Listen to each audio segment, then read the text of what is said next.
늘 예배를 드리고 해도 한 번씩 순서가 저한테 익숙하지 않을 때가 좀 있는 것 같아요. 저는 봉헌기도 마치면 송영이 나오는 줄 알았는데 없었네요. 예. 이제 크리스마스가 다가옵니다. 여러분, 크리스마스 언제입니까? 몰라요? 크리스마스가 언제예요? 12월 25일이죠. 크리스마스 이 유래에 대해서도 우리가 한번 제가 크리스마스 절기에 되면 설교를 할 거예요. 오늘은 12월 15일인데 열흘 정도 남았습니다. 이 크리스마스는 동짓날 해가 가장 짧은 12월 22일 지난 3일 그때가 크리스마스 날입니다. 근데 여러분, 아이들도 크리스마스를 기대하고 지금 저자거리 시내에 나가면 크리스마스 분위기가 물씬 풍기고 곳곳에 쇼윈도에 크리스마스 장식을 하고, 아이들도 얼마 전에 봤더니 카페에서 야, 크리스마스 때 선물 뭐 받을래? 그 엄마가 아이한테 크리스마스 선물 얘기도 하고 그렇게 크리스마스에 대한 기대감을 또 가집니다. 근데 여러분, 크리스마스가 무엇입니까? 크리스마스가 뭐예요? 단도직입적으로 크리스마스, 어떤 애들은 선물 받는 날 이렇게 얘기하고, 어떤 사람들은 예수님 생일, 물론 우리 가운데 그런 어떤 의미적으로 다가올 수 있습니다. 근데 크리스마스 하면 그 본질적 의미는 이겁니다. 바로 크리스와 마스의 합성어예요. 크리스마스는. 그래서 크리스마스 하면 그냥 무의미하게 생긴 날이 아니죠. 크리스와 마스의 합성어예요. 그럼 크리스가 뭐예요? 크라이스트, 그리스도라는 말입니다. 그 마스는 라틴어에서 미사. 그러면 크리스와 마스가 합했다. 크리스토스, 그리스도와 미사, 예배. 그러면 크리스마스는 뭐냐? 이 말의 의미를 보면 바로 그리스도에 대한 예배입니다. 크리스마스는요, 다른 날이 아니에요. 그리스도에 대한 예배를 드리는 날이에요. 그리스도가 우리의 구원자이십니다. 그러므로 그분이 이 땅에 오셨던 그 의미, 그 구원을 통하여 이 그리스도에 대한 예배를 드리면서 내가 구원받았고, 내 구원은 그리스도의 바로 십자가로, 그리고 다시 오실 그 그리스도가 구원을 완성할 것입니다. 이런 어떤 기대감, 그것을 예배 가운데 경험하는 게 크리스마스예요. 그래서 가장 크리스마스에 중요한 게 뭐냐라고 말하면 예배입니다. 근데 오늘날 크리스마스가 왜곡됐어요. 크리스마스의 예배보다는 크리스마스 이브 전야 축제가 더 부각이 되기도 하고, 교회도 저도 어릴 적에 보면 크리스마스 성탄 행사한다고, 또 크리스마스 때 제가 어제 좀 지나다 보니까 날이 참 추워졌어요. 겨울에 이 추운데 근데 따뜻한 기억이 있단 말이에요. 추운데 따뜻하다. 뭔가가 아이러니한데요. 왜 따뜻했냐 하면 가만히 생각하니까 교회 안에 난로가 있었어요. 갈탄. 거기에 형들 누나들 옹기종기 모여 있어서 겨울에 방학이 있었고, 지금 사실 다 방학이에요. 방학이 있었고 교회에 모였고 성탄 행사한다고 모여있고, 또 그리고 이불 하나 해서 발 넣어서 이야기가 지나갔던 그런 어떤 기억들이, 이 추운 겨울을 이겨나가는 게 이런 어떤 추억들이구나, 이런 생각을 했는데, 근데 결국에는 교회도 크리스마스 그 자체, 그리스도에 대한 예배보다 다른 데가 더 집중되었죠. 시간이 지나가면서 의미가 변질돼 갑니다. 따뜻한 기억이 있고 추억이 있는지 몰라도 저는 아직 크리스마스에 대한, 예배에 대한 기억 잘 없어요. 근데 크리스마스는 뭐예요? 본질은 뭐예요? 그리스도에 대한 예배. 그리스도가 왜 이 땅 가운데 오셨냐? 그리스도는 종말의 구원자인데요. 그분을 만나서 내가 구원받았고, 그 구원주이신 그분 앞에 예배드리며 다시 오실 그 구원자를 기대하고 소망하는 그날이 크리스마스예요. 예배에 집중하고 예배 은혜 받아야 되는데 다른 쪽에 우리는 집중하고 있지 않습니까? 근데 오늘 12월 25일 그 크리스마스의 날에 배경이 있는 오늘 본문은 똑같은 날이 있어요. 오늘 본문 22절 한번 읽어봅시다. 시작. 예루살렘의 수전절이 이르니 때는 겨울이라. 자, 유대인들에 있어서 명절, 수전절이라는 절기입니다. 이 절기는 언제입니까? 겨울. 정확하게 말하면 12월 25일이 수전절이에요. 우리는 크리스마스라고 하는 12월 25일의 배경이 오늘 본문 수전절입니다. 자, 요한복음은 특별히 명절, 절기에 대해서, 바로 이 절기에 일어났던 일들에 대해서 예수님에 대한 사건, 예수님에 대한 말씀, 이 부분들을 계속 이야기하고 선포하고 있는데, 오늘은 특별히 그전에는 유월절, 초막절,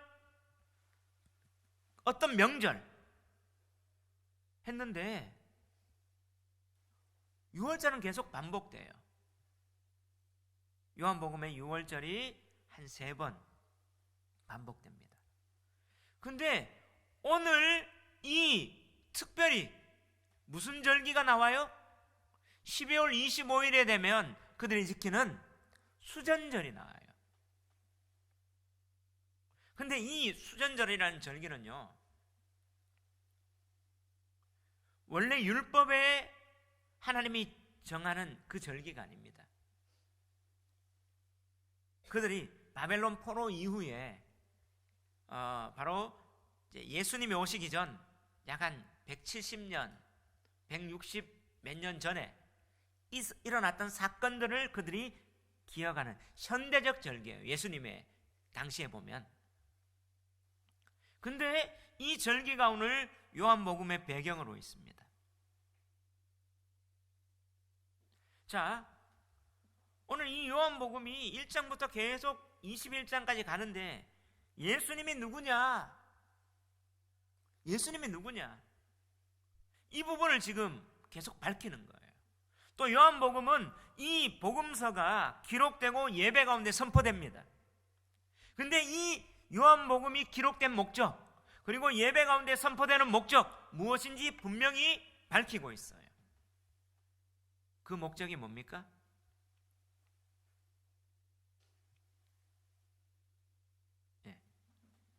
그게 뭐냐면 바로 요한복음 20장 31절에 분명히 기록되어 있는데요.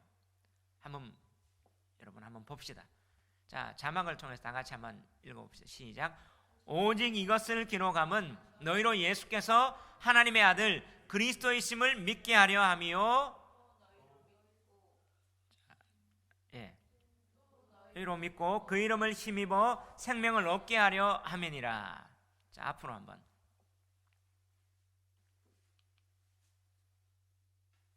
자막을 제일 위에 있으면 이게 먹을 텐데.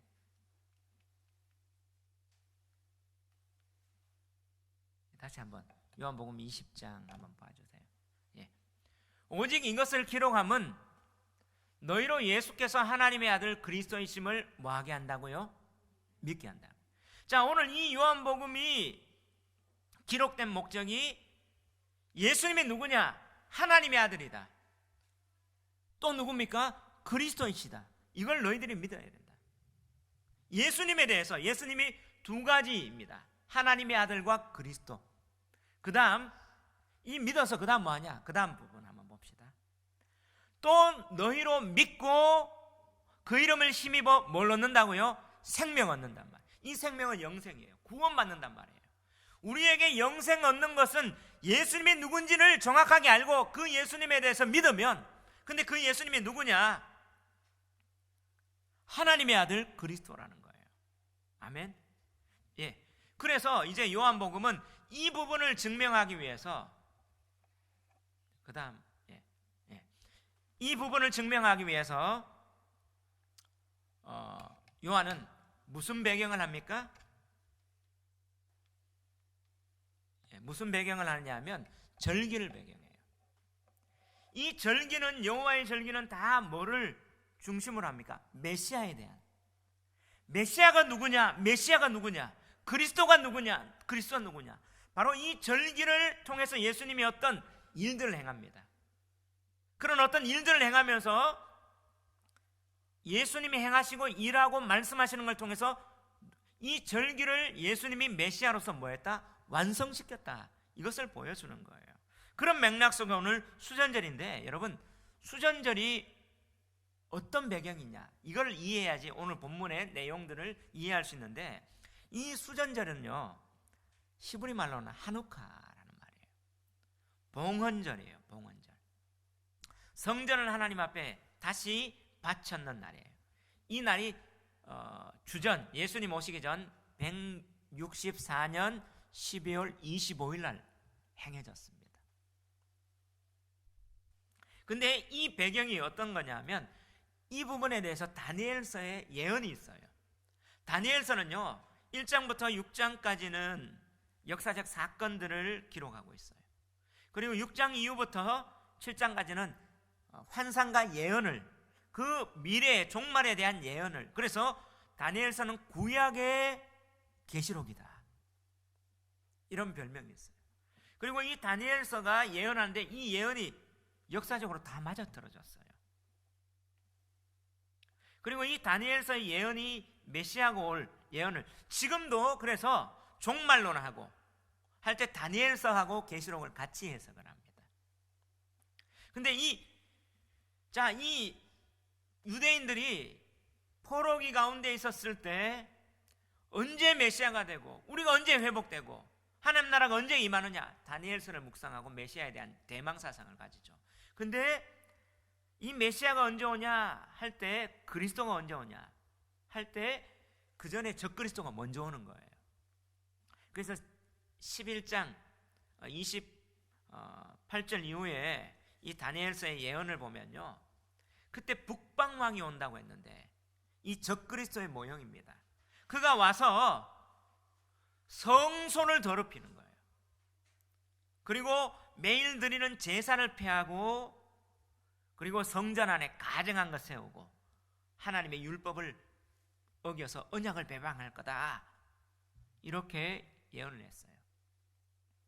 이로부터 약 한 400년 전에 다니엘이 예언했는데, 이로부터 한 400년 후에 다니엘이 한 이 예언 후에 전 세계가 알렉산더가 헬라 대제국을 건설하고 헬레니즘이 전파되고, 알렉산더가 죽고 난 후에 이집트와 프톨레미 왕조와 그리고 저 시리아 쪽에 왕조로 이렇게 두 개, 크게는 네 개로 나눠져요. 크게는 두 개, 작게는 네 개로 나눠지는데, 그 시리아 쪽에서 예루살렘을 점령하는 게 언제냐면, 그때 안티오니쿠스, 역사적 진짜 실제 인물입니다. 안티오쿠스 에피파네스 4세가 시리아 왕이요 예루살렘을 점령해요. 점령하고 나서 뭘 하냐면 3년 동안 자기는 제우스 신을 믿어요. 이스라엘의 예루살렘의 성전에 제우스 신상을 딱 넣어버려요. 성전 안에 가증한 게 세워지죠. 그리고 또 뭐합니까?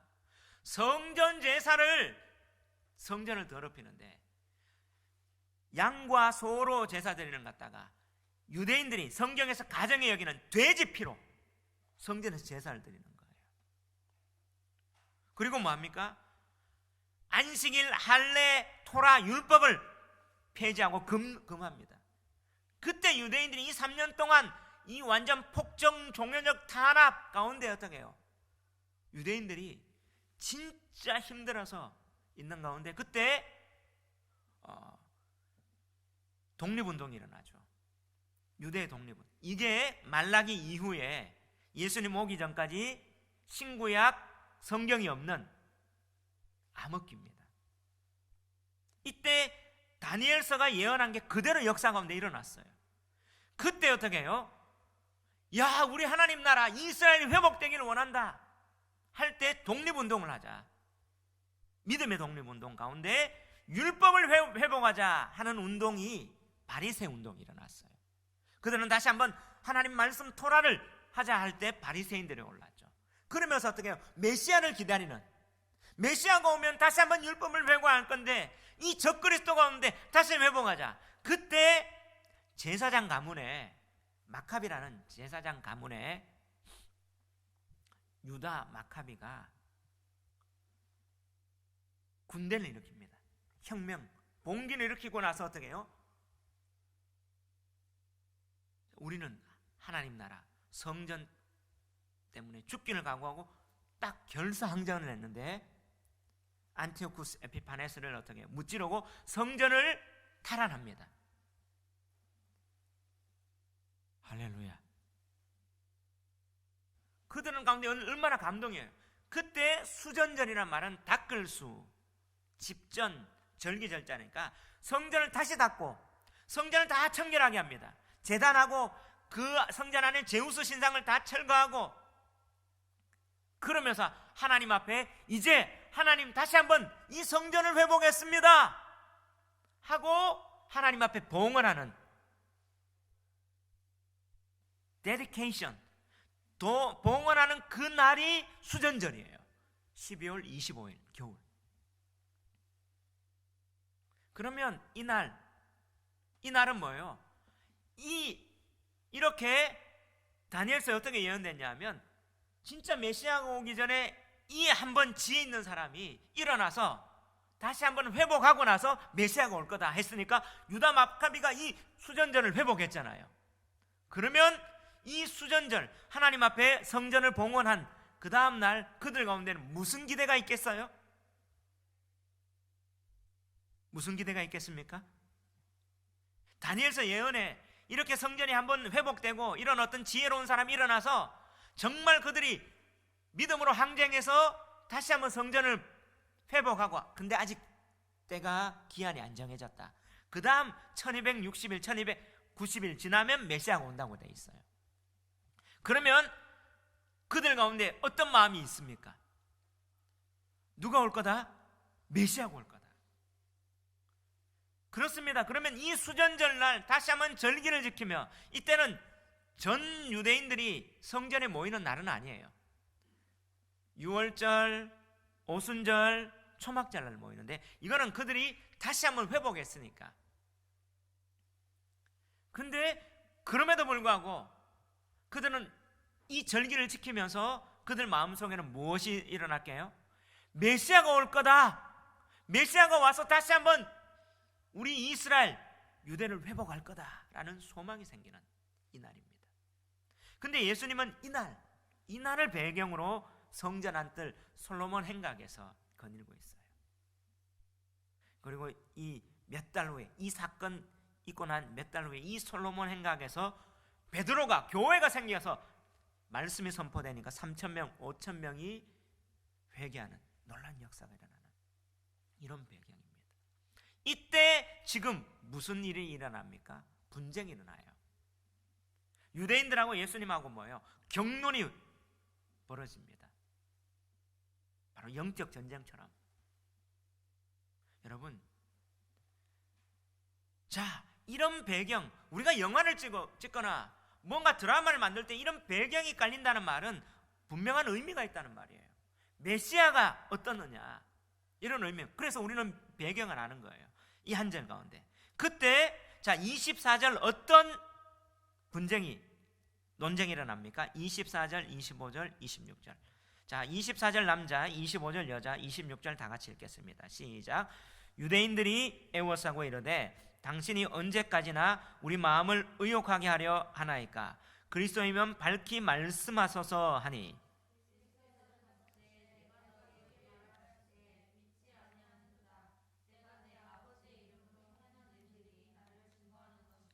다 같이 너희가 내 양이. 자, 이때 메시아를 대망하는 이 절기에 수전 전에 유대인들이 성전 안에서 예수님 애워쌌어요. 그러면서 말합니다. 당신이 언제까지나 우리 마음을 의욕하게 하려나이까? 그리스도이면 밝히 말씀하십시오. 당신 그리스도 진짜 맞습니까? 지금 행하는 일들 그리스도, 지금 메시아를 지금 기다리고 있는데 당신 그리스도 맞습니까? 이렇게 얘기해요. 근데 예수님 뭐라고 대답합니까? 자, 25절. 내가 너에게 말하였는데 내가 그리스도라고 말하지 않았냐? 믿지 않았다. 자, 이 절기 바로 이전에 10장에 어떤 절기에서 일어난 사건입니까? 10장 상반절, 9장, 8장 초막절이에요. 초막절은 누구를 기다리는 절기였어요? 메시아 기다리는. 그때 내가 세상의 빛이다. 메시아로. 나는 생수의 강이다. 예수님이 말했잖아요. 내가 메시아다 얘기했지 않습니까? 그리고 어떻게 해요? 그 빛의 날, 초막절 날, 그 초막절 절기를 다 끝내고 나서 내가 세상의 빛이다 하고 나서 길 가다가 누구요? 나면서부터 맹인된 사람을 어떻게 해요? 예수님이 눈뜨게 해주셨어요. 이게 메시아는 소경의 눈을 뜬다고 구약에 예언되어 있거든요. 내가 말했지 않느냐? 내가 일을 행했지 않느냐? 예수님 뭐라고요? 내가 메시아다. 그때까지 얘기했지 않느냐? 한데 이 사람들은 뭐합니까? 내가 너희에게 말하였으되 뭐하지 않는다? 믿지 않는다. 내가 내 아버지의 이름으로 행하는 일들이 나를 증거하시는 것을 너희가 내 양이 아니므로 뭐하지 않는다? 믿지 않는다. 자, 오늘 이런 맥락 속에 오늘 본문이 주고자 하는 메시지가 뭐예요? 자, 첫 번째, 우리 한번 자막을 봅시다. 불신앙은요, 하나님께서 아무리 표적과 일을 내셔도 자신이 설정한 기대와 다르면 믿지 않는다는 거예요. 따라합시다. 불신앙은 하나님께서 아무리 표적과 일을 나타내셔도 자신이 설정한 기대와 다르면 믿지 않는다. 아멘. 자, 오늘 유대인들 이들은 뭐예요? 뭘 기대했습니까? 마카비처럼 헬라 제국에서 봉기를 일으켜 성전을 회복한 것처럼 메시아는 성전을 회복하고 하나님 나라를 다시 한번 세울 건데, 지금 그들은 누구의 압제 가운데 있습니까? 로마의 압제 가운데. 로마의 압제 가운데 있는데 당신이 진짜 메시아면 마카비가 봉기를 일으킨 것처럼 이 수전절날 당신도 일으켜서 증명해 주십시오 라는 기대가 있는 거예요. 그리고 예수님께서 어떻게 해요? 6월절에 오병이어를 먹였잖아요. 그만큼 사람들에게 필요함, 경제적으로 물질적으로 필요한 것 갖다가 예수님이 딱 먹여주니까 어떻게 해요? 그런 능력이 있으면 경제적으로도 일으키고 정치적으로도 일으켜서 당신 메시아 되게 해주십시오 라고 기대하고 있는 거예요. 그들의 기대는 메시아는 경제적 부흥과 정치적 어떤 우위. 그래서 다윗이요, 그 당시에 다윗 때에 그 중동 그 지역에서 다윗이 다 점령을 했잖아요. 그 다윗 같은 그런 어떤 정치적 군사적으로도 외교적으로도 다 점령하는 그런 메시아가 왔으면 좋겠습니다. 그거 기대하고 있는데 예수님은 뭐라고 해요? 내가 일 보여주지 않으면 소경의 눈 떴지 않느냐. 근데 너희들 내가 메시아라고 해도 안 믿네? 왜 안 믿어요? 이 사람들이 자기들이 기대하는 거하고 예수님이 나타나는 거하고 다르기 때문에. 여러분, 이 모습이요, 어쩌면 우리의 모습 아닙니까? 오늘날 일반 국민들은 뭐예요? 지도자가 경제적으로 경제를 살려주고 외교적으로 정치적으로 국가의 어떤 외교의 확장 해주면 잘 사는 나라 될 거다. 그러면 와 할 거예요. 교회도 어떻게 해요? 교회가 뭔가 외형적으로 사람들의 어떤 문제가 있고, 내 아들 내 자식 대학 가고 또 취업하고 어떤 병 걸리면 해결되고 내 남편의 사업이 확장되고 어떤 문제가 경제적으로도 나오고 외형적으로 딱 가면 앞에 딱 서면 저분 저 사람 잘 나가네, 이런 어떤 해결이 되면 바로 예수 믿을 만한, 크리스마스에 그리스도는 그 정도로 우리에게 구원주가 되지 않겠느냐 기대가 있는데, 교회 나와서 예수님 믿으면 예배드리고 그냥 그 예수님이 우리의 마음의 죄를 용서해 준다고 하니까 어떻게 해요? 그런 예수 믿기 싫어요 하는 거나, 오늘 유대인들이 이 예수님을 계속 보여줘도 거부하는 거나 차이가 없습니다. 너희들이 믿지 않는 이유는 그 불신앙인데, 너희 기대치가 하나님의 뜻, 하나님의 나타남, 하나님의 말씀 보여줘도 너희 기대치하고 하나님 말씀하고 안 맞으니까 뭐예요? 안 믿네. 여러분, 믿음은요, 하나님 말씀을 그대로 받아들이는 게 믿음인데요, 자기가 하나님 말씀 판단하고 있는 거예요. 자, 오늘날 이 모습이 또 어떻게 나옵니까? 설교를 들을 때도 오늘 강단에서 하나님 말씀이 떨어지는구나 사모하는 마음으로 듣는 게 아니라 판단해요. 나한테 맞고 나한테 뭔가 감동되고 내하고 있으면 어떻게 해요? 은혜 받았습니다. 은혜 받았다는 말이 뭐예요? 내가 감동됐다는 말이죠. 결국에는 이런 부분이, 그런데 하나님이 내게 부담이 되더라도, 내게 힘들어도 이 말이 진짜 하나님 말씀에 받는 거예요. 이게 믿음인데, 오늘 이들은 뭐예요? 자기들이 기대한 거하고 하나님하고 예수님 나타나가 다 증명하고 성경에 절기도 이루어졌는데도 자꾸 싫은 거예요. 자꾸 어떻게 해요? 자기의 틀이, 이게 불신앙이란 거예요. 그러면 예수님이 너희가 내 말 해도 안 믿네. 왜? 너희는 내 양이 아니니까. 이 이야기를 뭐냐면 10장에 예수님이 어떻게 해요? 선한 목자, 그들이 잘 아는 양 얘기를 했어요. 같이 이야기합니다. 양은, 그러면 예수님을 믿는 양은 어떤 건가? 27절 28절 다 같이 한번 읽어봅시다. 시작. 내 양은 내 음성을 들으며 나는 그들을 알며 그들은 나를 따르느니라. 내가 그들에게 영생을 주노니 영원히 멸망하지 아니할 것이요 또 그들을 내 손에서 빼앗을 자가 없느니라. 자, 양의 특징이 뭐예요? 누구의 음성을 듣는다고요? 내 음성. 양은요, 눈도 나빠요. 다른 어떤 감각 기관도 안 좋습니다. 성질도 안 좋아요. 그리고 까탈스러워요. 근데 양은 잘하는 게 있어요. 귀가 목자의 음성을 들어요. 그리고 그 목자의 음성만 듣고 따라가요. 예수님의 비유를 해주죠. 지난주에 얘기했으니까. 마찬가지로 진짜 믿음은 뭐냐? 하나님 말씀 듣는 거예요. 내 기대치가 아니라 그 말씀이 나하고 내 기대가 다를지라도 그 말씀이 진짜면 나는 그 말에 진짜 따르고 믿고 가는 게 내 양이야. 자, 우리는 성경을 읽으면서 어떤 부분을 많이 합니까? 믿음 좋은 사람은 나고, 악한 일을 행한 사람은 나쁜 놈이고, 그죠? 주인공 컴플렉스가 우리한테 다 있죠. 영화를 보면서 주인공은 나처럼 되고, 악인은 어떻게 해요?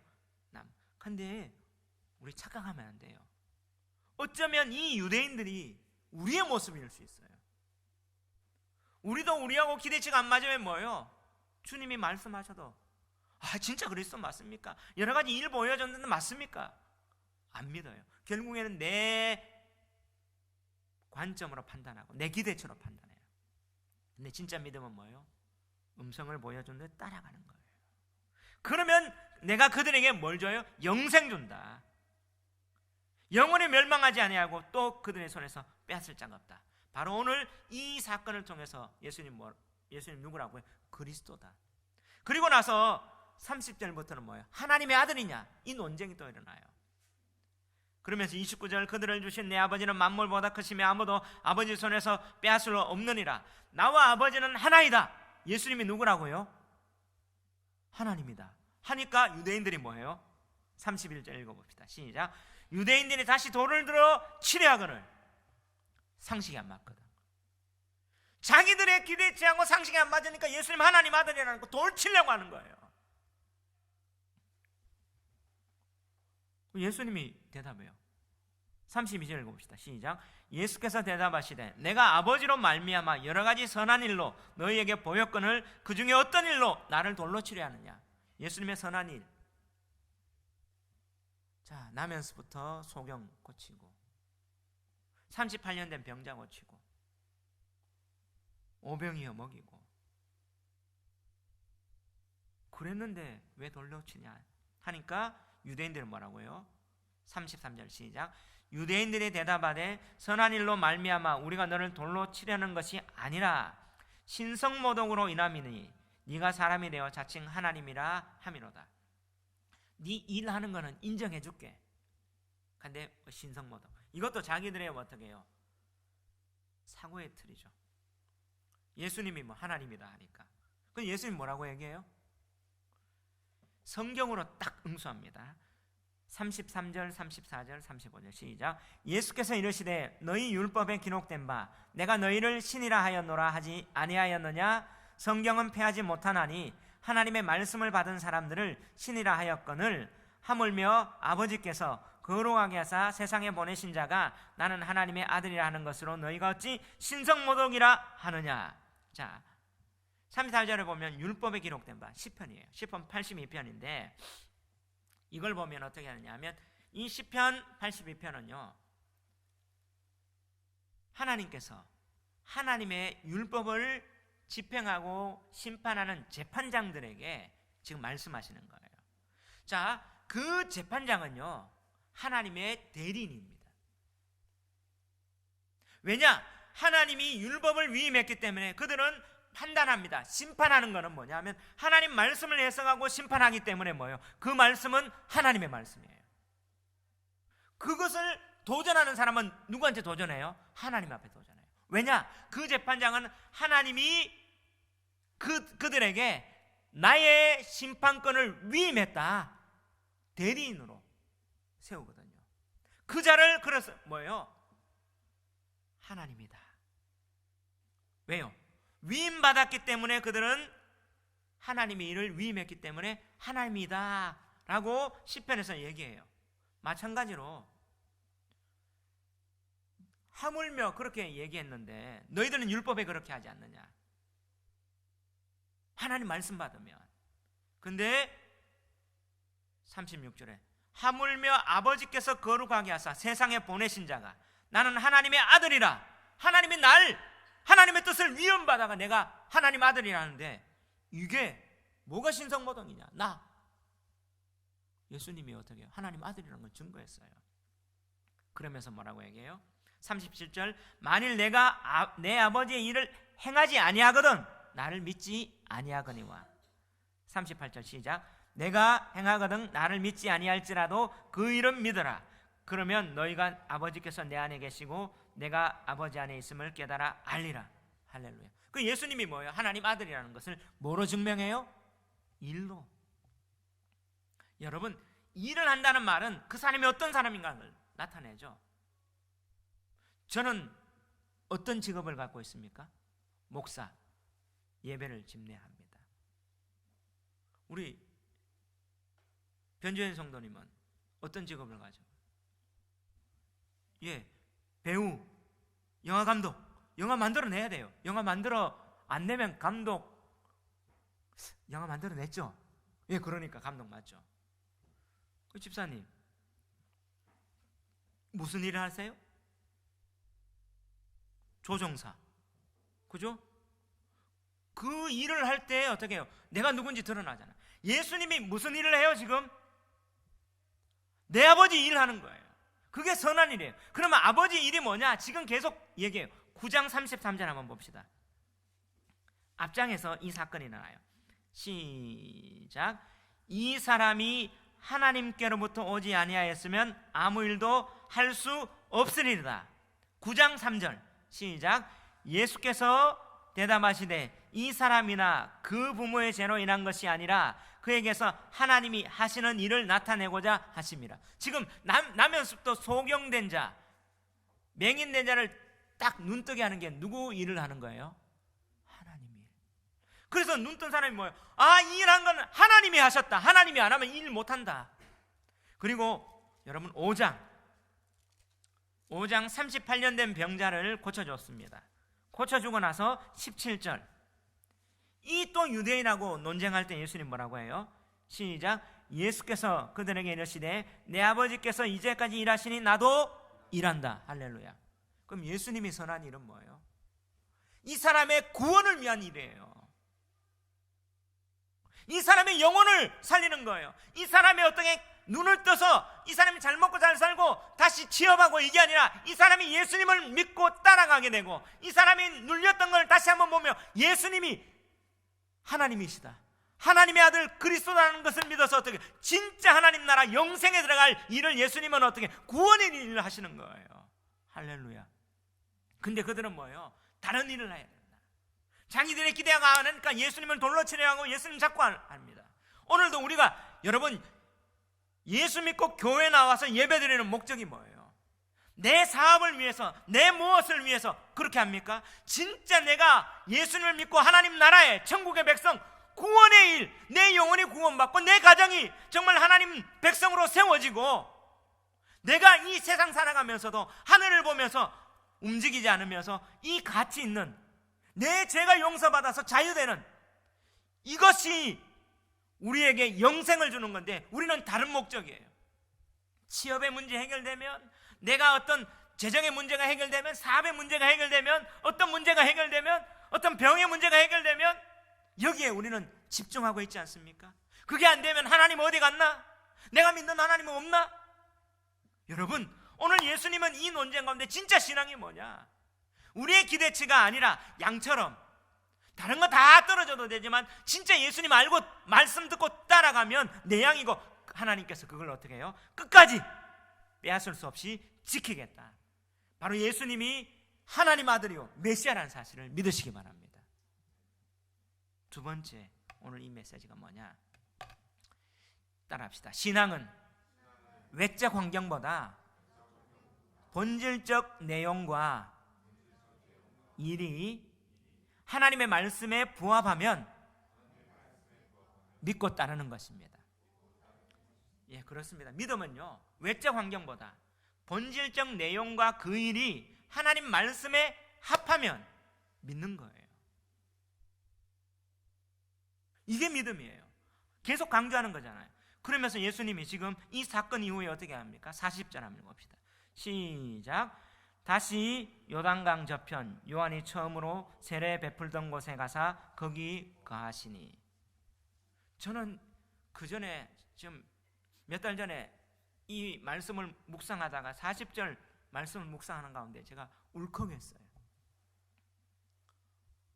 왜 예수님이 이때까지 성전에 있다가 지금 어디로 가십니까? 요단강, 요한이 뭐 하던 곳?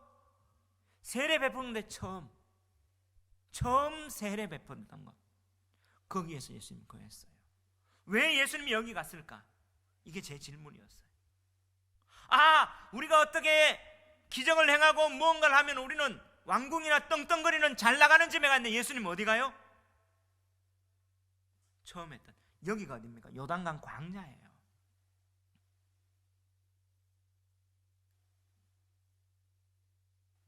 저는 이 마음을 묵상하는 가운데 이런 마음을 갖았어요. 예수님이 결심하시는구나. 자, 어떤 사람이 어떤 일을 결심하고 딱 가면 어디 갑니까? 자기가 정말 존경하는 사람의 무덤에만 가서 딱 헌화하고 마음을 탁 잡고 가잖아요. 맞죠? 그 사람이 어떤 삶을 나도 그렇게 가겠습니다 결단하거나, 아니면 막 우리가 한번 전쟁을 치거나 격분하거나 뭐를 한번 하고 나면 마음이 힘들 때 어디 가요? 제 아내가 보니까 우리 장모님 돌아가셨는데 장모님하고 장인어른하고 이렇게 같이 옆에 이제 무덤이 있어요. 나한테 시간 한번 내달라고 하면서 엄마 무덤 가더라고요. 뭐 했나 하니까 그냥 가서 찬송 부르고 기도했대. 가면서 뭐예요? 마음을 다 잡는 거죠. 자, 오늘 예수님이 뭐예요? 지금 이 격분 논쟁이 일어나고 예수님 어디 갔어요? 요한이 처음으로 세례 베풀던 것. 지금 요한이 어떻게 됐어요? 참수당했어요. 메시아전 하다가 헤롯 안에 예수님이 여기 갔습니다. 초심으로 돌아가면서. 예수님은 어떤 메시아다? 내가 십자가에 죽을 메시아다. 하나님의 일을 이제 완성하는 것은 내가 죽어서, 선한 목자가 어떻게 해요? 내 양을 얻기 위해서 죽어서 십자가를 가기 위한 예수님의 결심이고, 요한이 이렇게 죽었던 것처럼 나도 죽겠다 예수님이 결심하고, 내가 화려한 걸 가는 게 아니라 하나님 뜻을 이루기 위해서 이렇게 가며 다짐하는 거 아니에요. 저는 예수님이 보면서 외형적인 것에 치중하고 나가는 게 아니구나. 예수님은 마음을 잡구나. 다시 요단강 저편, 요한이 처음으로 세례 베풀던 곳에 가서 거기 가했다는 말은, 그러면서 어떻게 해요? 요한이 세례 베풀었던 것은 사람들의 죄를, 그 영혼을 하나님 앞에 오고 진짜 메시아를 구원하게 하고, 이런 마음에 예수님이 그 마음 가운데 내가 하나님의 아들 메시아면서 내가 십자가에 죽고, 외형적인 게 아니라 이 사명을 감당하며 여기에서 결단하고 결심하지 않았을까? 이게 묵상이 됐어요. 저도 지금 여러 가지 일들이 있었고, 또 교회도 개척하고, 다시 내가 어디로 가야 되는가? 나의 초심이 어딘가? 지금까지 막 달려왔을 때, 정말 우리 교회가 처음 어떻게 세워졌을 때, 그때 하나님이 주셨던 그 마음, 그 기도의 자리, 정말 하나님 앞에 한 영혼 붙잡고 기도하면서 갔던 그 자리,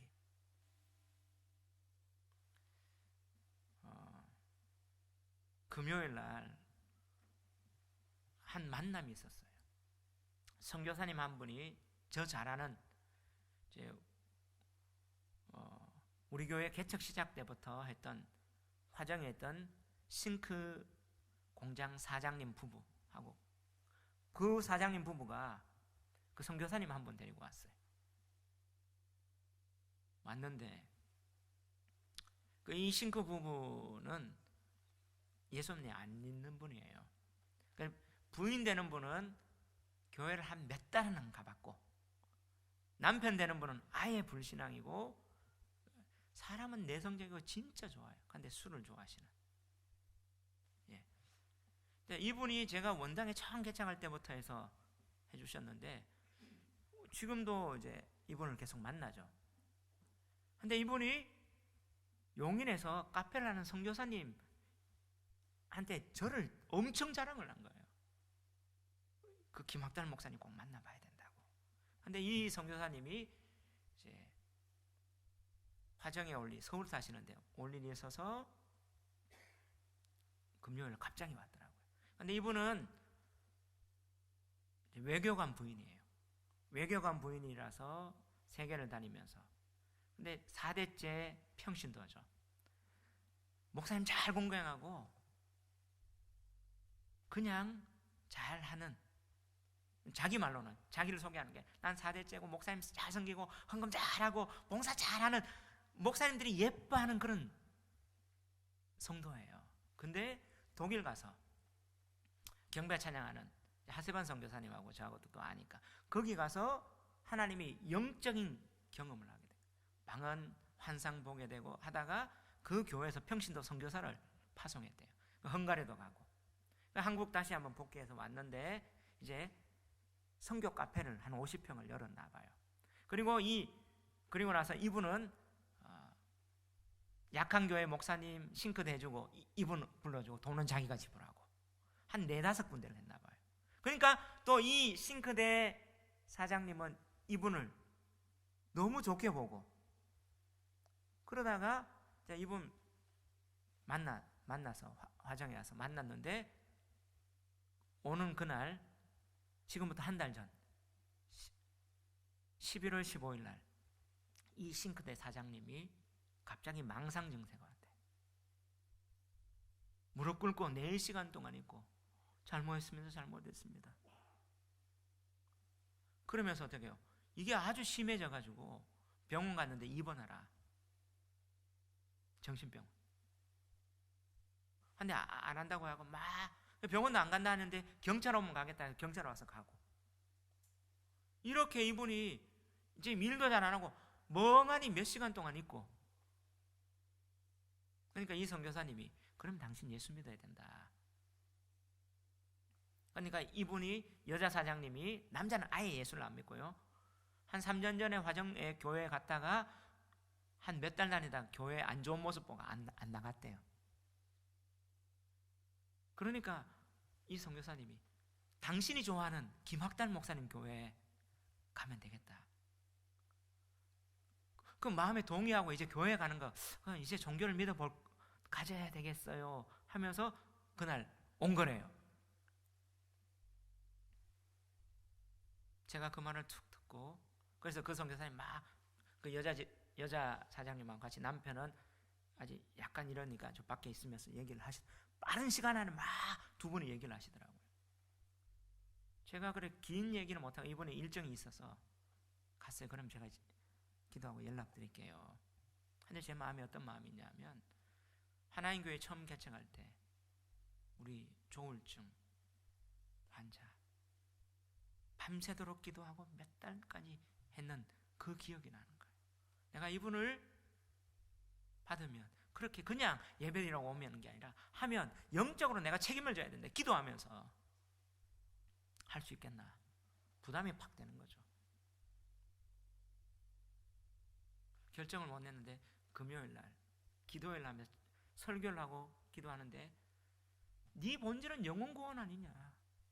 네가 힘들고 하는 게 아니라 그 영혼을 불쌍히 여기고 있느냐. 이 마음이 저를 쾅 친 거예요. 그러면 주님 할게요.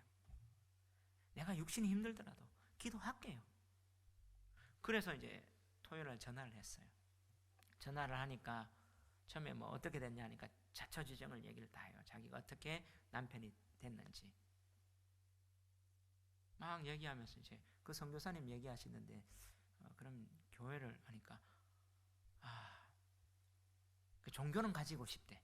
그래서 지금 집안에서 어떻게 했냐면 교회를 가든지 성당을 가든지 내가 성당 가면 안 된다 얘기를 했죠.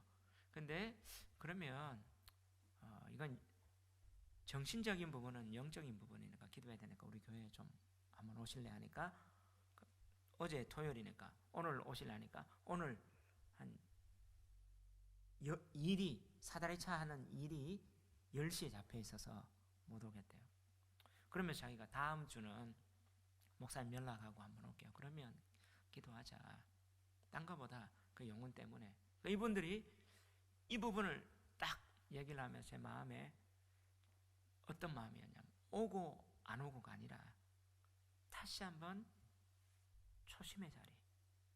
제가 개척했을 때 한 영혼 놓고 밤새도록 기도하며 정말 하나님 앞에 했던 그 자리, 하나님 앞에 부르짖으면서 하나님 했던 그거 이제 근데 교회가 좀 있어지고 훈련하고 사람들하고 이렇게 가르치는 건 좋아하지 기도하는 거 제가 좀 부담스러워하더라고요. 근데 예수님은 뭐예요? 다시 요단강 저편 요한이 처음으로 세례 베풀던 곳에 가서 거기에 거했다.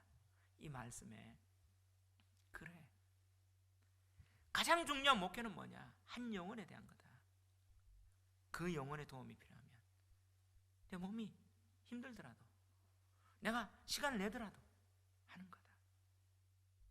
주님이 초심을 가졌던 것처럼 그런 어떤 마음이 왔어요. 가장 중요한 게 외적 환경이 아니라 정말 하나님이, 제가 왜 이렇게 했냐면, 하나님 제 체질도 알고 제 스타일도 알고 성격도 아니까 제가 기도하는데 혼자 기도하기 힘들어요. 사람 보내주세요. 근데 그 응답이다라는 생각이 들잖아요. 케어할 사람이 있으면 제가 또 열심히 하는 스타일이니까. 아, 그거구나. 영혼을 위해서 기도하는 이 목양의 사역, 네가 그 일 하는 거야. 목사는 그 일 하는 거야. 그게 구원의 길이고 하나님의 선한 일이 아니야. 본질로 가는 거죠. 오늘 본문이 또 그렇게 얘기하면서, 그때 41절, 많은 사람이 왔다가 말하되 요한은 아무 표적도 행하지 아니하였으나 요한이 이 사람을 가리켜 말한 것은 다 참이라 하더라. 그리하여, 다 같이 읽읍시다. 시작. 거기서 많은 사람이 예수를 믿으니라. 할렐루야. 예수님은요, 화려한 성전에서 얘기하고 사건을 보여줘도 안 믿었어요, 유대인들은요. 근데 초심의 자리에 가서, 낮은 자리에, 세례 베푸는 자리에 가서 예수님이 어떻게 해요? 광야에 가서 메시아의 그 사명을 감당하기를 원하고 나갈 때 사람들은 믿었어요. 무엇입니까? 본질, 진짜 믿음은요, 하나님의 부르심의 처음의 자리를 다시 가는 거예요. 처음의 자리 다시 가는 거예요. 목사가 가는 것은 그 영혼을 하나님 앞에 이끌어가는 그 일이고, 성도가 가는 것은 뭐예요? 하나님의 백성으로 살아가는 그 처음의 초심의 자리, 환경이 아니라 그 자리로 가는 거예요. 그럴 때 하나님이 진짜 거기서 많은 사람이 예수를 믿는 것처럼 진짜 믿음이 여기서 난다는 사실을 얘기해 줍니다. 우리는 어느 편에 있습니까? 유대인들, 이 종교 지도자들은 사실 바리새인들이었어요. 요한복음에 그들은 어떻게 해요? 독립운동을 하겠다, 한옥화, 여기에서 그들은 일조한 사람들입니다. 그들은 율법을 가졌습니다. 근데 어떻게 해요? 자기들의 기대와 예수님의 말씀과 일이 어긋나니까 어떻게 해요? 예수님을 배척하고 잡으려고 했던, 자기의 기대로 하나님 앞에 어떻게 해요? 하나님을 판단하는. 근데 예수님은 다시 한번 이 요한이 처음 세례 베푸는 그곳이 뭐예요? 죽겠다, 순교하겠다, 그런 마음으로 갔을 때 거기에 진짜 믿음이 있는 복음은 이겁니다. 십자가와 부활이에요. 예수님은 여기에서 십자가를 보여줍니다. 이 크리스마스 시즌, 이때 우리는 뭐예요? 그리스도, 바로 그리스도가 그리스도 되는 것은 십자가에서 됩니다. 이 십자가의 길로 나가 진짜 믿음, 환경, 외형적인 조건이 아니라 본질의 하나님의 말씀을 듣고 부르심으로 나가는 저와 여러분 되시기를 주의 이름으로 축원합니다. 우리 한번 이 찬양하면서 다시 오실 예수님을 기다립시다. 마라나타.